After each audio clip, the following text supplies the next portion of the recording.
కావలో చిన్న పిల్లవాడిని అడిగినా కూడా చెప్తారు ఎవరు ఏంది అనేది. కావలే కాదు, నిరుద్యోగాలు ఎవరిని అడిగినా కూడా చెప్తారు. దాన్ని మరి అటువంటి వాళ్ళ గురించి నేను మాట్లాడితే నా వ్యాధి తగ్గిపోద్దని నేను భావిస్తాను. కుటుంబం ఒకటన్న కాకతోటి మా నాన్న 7 మందిని సాకాడు. ఆ సాకిన వాళ్ళందరూ కలిసి నన్ను చదివిస్తే నేను బెంగళూరు పోయి సెట్ అయ్యి నేను ఇక్కడికి వచ్చిన తర్వాత మీ అందరూ తెలుసు నా గురించి. కాబట్టి మేము చాలా పేద కుటుంబం, చాలా చాలా చాలా పేద కుటుంబం మాది.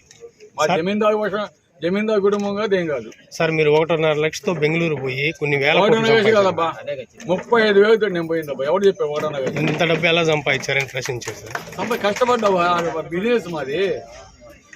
కష్టపడి ఆడు సంపాదించి ఎత్తకొచ్చాడా.